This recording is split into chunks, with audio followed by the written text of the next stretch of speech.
2 Chronicles chapter 1. Solomon, the son of David, established himself in his kingdom, and the Lord his God was with him and made him exceedingly great. Solomon spoke to all Israel, to the commanders of thousands and of hundreds, to the judges and to all the leaders in all Israel, the heads of fathers' houses. And Solomon and all the assembly with him went to the high place that was at Gibeon, for the tent of meeting of God, which Moses the servant of the Lord had made in the wilderness, was there.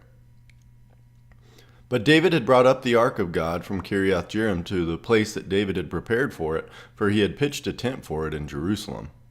Moreover, the bronze altar that Bezalel, the son of Uri, son of Hur, had made, was there before the tabernacle of the Lord, and Solomon and the assembly sought it out. And Solomon went up there to the bronze altar before the Lord, which was at the tent of meeting, and offered 1,000 burnt offerings on it. And that night God appeared to Solomon, and said to him, "Ask what I shall give you." And Solomon said to God, "You have shown great and steadfast love to David my father, and have made me king in his place. O Lord God, let your word to David my father be now fulfilled, for you have made me king over a people as numerous as the dust of the earth. Give me now wisdom and knowledge to go out and come in before this people, for who can govern this people of yours, which is so great?" God answered Solomon, "Because this was in your heart, and you have not asked for possessions, wealth, honor, or the life of those who hate you, and have not even asked for long life, but have asked for wisdom and knowledge for yourself, that you may govern my people over whom I have made you king, wisdom and knowledge are granted to you. I will also give you riches, possessions, and honor, such as none of the kings had who were before you, and none after you shall have the like." So Solomon came from the high place at Gibeon, from before the tent of meeting, to Jerusalem, and he reigned over Israel. Solomon gathered together chariots and horsemen. He had 1,400 chariots and 12,000 horsemen, whom he stationed in the chariot cities and with the king in Jerusalem. And the king made silver and gold as common in Jerusalem as stone, and he made cedar as plentiful as the sycamore of the Shephelah. And Solomon's import of horses was from Egypt and Cu, and the king's traders would buy them from Cu for a price. They imported a chariot from Egypt for 600 shekels of silver, and a horse for 150. Likewise, through them these were exported to all the kings of the Hittites and the kings of Syria. 2 Chronicles chapter 2. Now Solomon purposed to build a temple for the name of the Lord, and a royal palace for himself. And Solomon assigned 70,000 men to bear burdens, and 80,000 to quarry in the hill country, and 3,600 to oversee them. And Solomon sent word to Hiram the king of Tyre, "As you dealt with David my father, and sent him cedar to build himself a house to dwell in, so deal with me. Behold, I am about to build a house for the name of the Lord my God, and dedicate it to him for the burning of incense, of sweet spices before him, and for the regular arrangement of the showbread, and for burnt offerings morning and evening, on the Sabbaths, and on the new moons, and the appointed feasts of the Lord our God, as ordained forever for Israel. The house that I am to build will be great, for our God is greater than all gods. But who is able to build him a house, since heaven, even highest heaven, cannot contain him? Who am I to build a house for him, except as a place to make offerings before him? So now send me a man skilled to work in gold, silver, bronze, and iron, and in purple, crimson, and blue fabrics, trained also in engraving, to be with the skilled workers who were with me in Judah and Jerusalem, whom David my father provided. Send me also cedar, cypress, and algum timber from Lebanon, for I know that your servants know how to cut timber in Lebanon.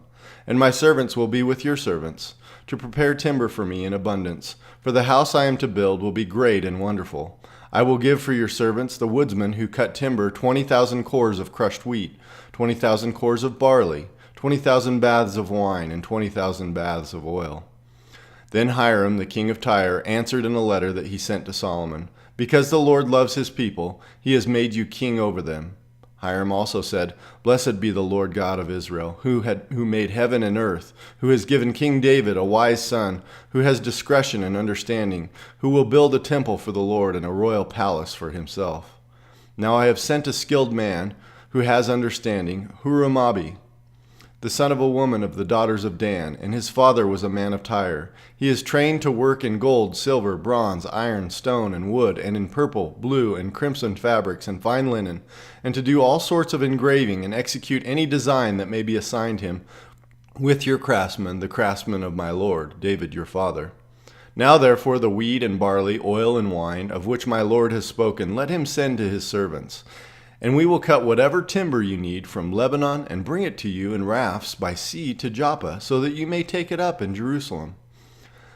Then Solomon counted all the resident aliens who were in the land of Israel, after the census of them that David his father had taken, and there were found 153,600. 70,000 of them he assigned to bear burdens, 80,000 to quarry in the hill country, and 3,600 as overseers to make the people work. 2 Chronicles chapter 3.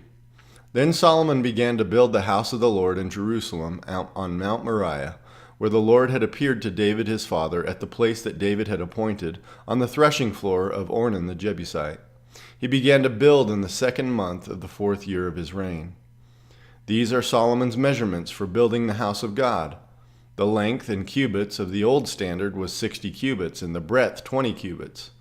The vestibule in front of the nave of the house was 20 cubits long, equal to the width of the house, and its height was 120 cubits.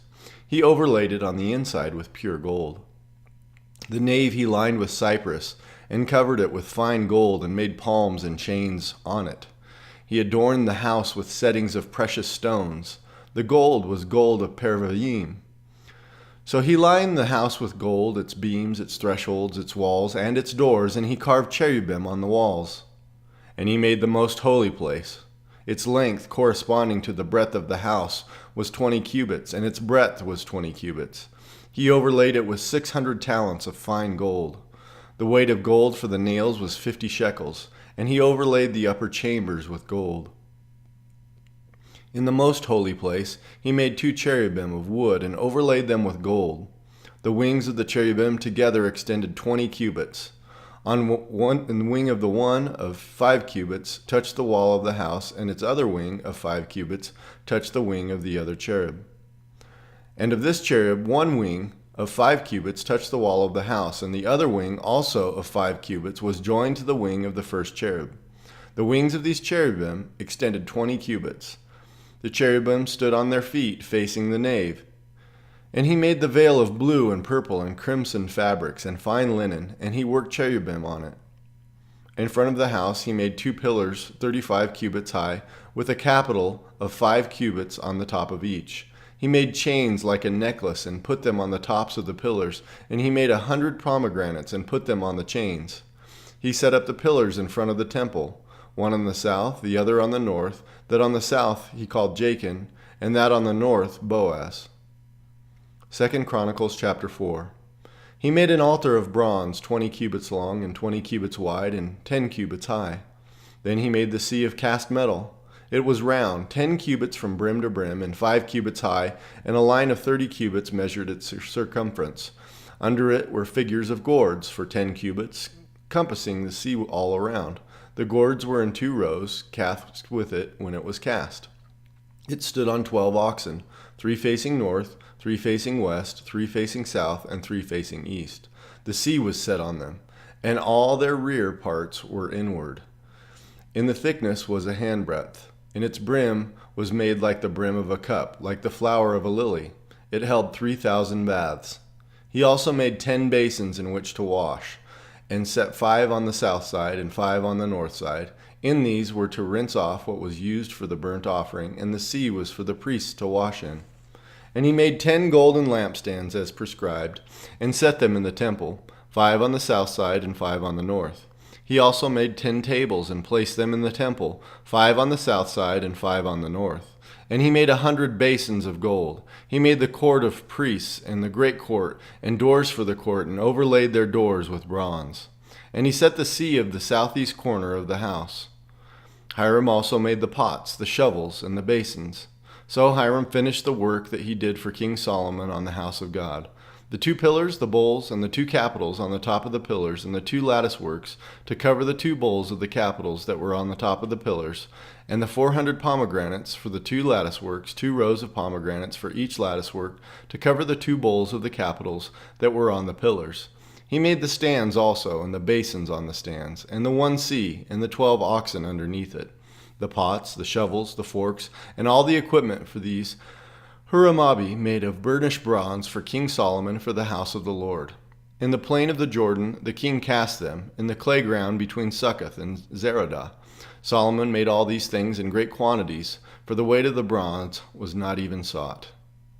So Solomon made all the vessels that were in the house of God, the golden altar, the tables for the bread of the presence, the lampstands and their lamps of pure gold to burn before the inner sanctuary as prescribed, the flowers, the lamps, and the tongs of purest gold, the snuffers, basins, dishes for incense, and fire pans of pure gold, and the sockets of the temple, for the inner doors to the most holy place, and for the doors of the nave of the temple were of gold.